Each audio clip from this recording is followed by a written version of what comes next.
We zijn nu op een bouwterrein in Leeuwarden waar takkomst in toekentechniek onder andere heel erg belangrijk is voor de installatie van dit nieuwe zorgcomplex. En ik heb hier nu een afspraak met Mark Mulder en hij gaat me uitleggen wat takkomst in toekentechniek nou precies inhoudt.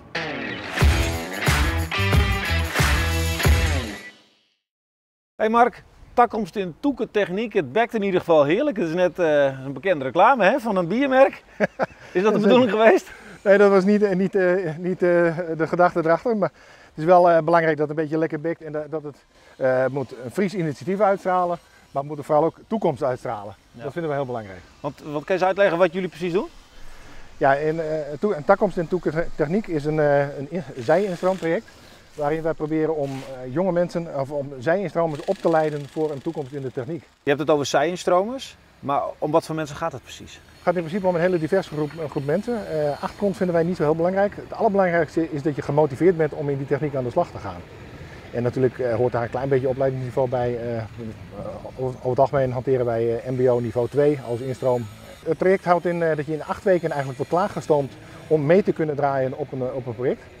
We doen dat 3 dagen in de week in ons opleidingscentrum in de Westereen. Daar krijg je theorie- en praktijkopleiding. En 2 dagen in de week loop je mee bij een van de 5 bedrijven die het organiseert. En dan na 8 weken dan krijg je een baan aangeboden bij een van die 5 bedrijven. Die bedrijven, hè, hoe breed is dat? Kan je dat uitleggen?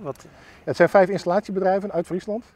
Damstra uit Driesem, Lodema uit Leeuwarden, ITBW uit Heerenveen, Van der Weert uit Franeker en mijn bedrijf Prang Rozier vanuit Dokkum. Je hebt bij alle 5 bedrijven even meegelopen, dus je mag je eigen voorkeur aangeven.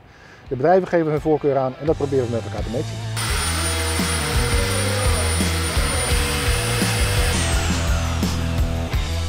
Gewerkt, volgens mij. Nou, klopt. Hey Stefan. Goeie. Hey. Waar ben je mee bezig? Ik ben wat aan het aansluiten. Okay. Stefan, jij, dit is compleet iets anders dan dat je deed, hè? Ja, vertel. Ik was hiervoor 16 jaar helpdesk-medewerker. En dan zit je voornamelijk. De enige beweging die je wat hebt is met je vingers. En ja, ik groeide een beetje de verkeerde kant op. Dus ik wou wat meer in beweging zijn. En toen is mij voorgesteld om dit eens te gaan doen. De takkomst voor de toekentechniek. Is dit de toekomst ook voor jou?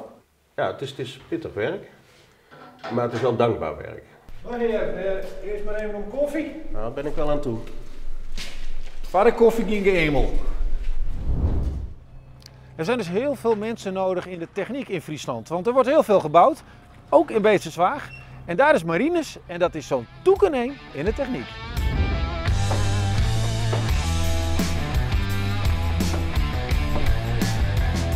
Ja, hoezo? Friesland staat in de steigers. Nou, hier is Marines ergens. Ik zal hem eens even opzoeken. Nou, dag Marines. Hoi, goeiedag. Nou, je krijgt de groeten van Stefan. Kijk, Die ken je wel. groeten terug. Ja, zeker weten. Jullie zaten samen op een callcenter en nu sta je hier. Ja, nee, ja, absoluut. Ja, dat is toch heel wat anders, hè? Ja. Want wat heeft het jou gebracht? Heel veel. Ik ben nu actiever bezig. Ik ben nu ja, toch wel echt in mijn element, laten we het zo zeggen. Ja, dat is echt heel fijn, heel fijn. Dus als je nu thuis zit en je kijkt dit en je denkt, hé, ik wil misschien ook wel een carrière switch.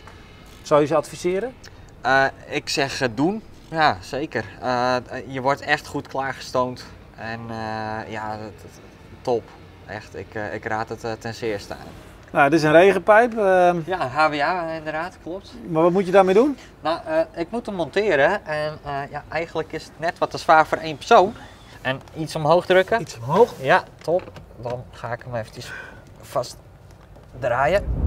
Zul je net zien, heb je het over regenpijpen, begint het te regenen.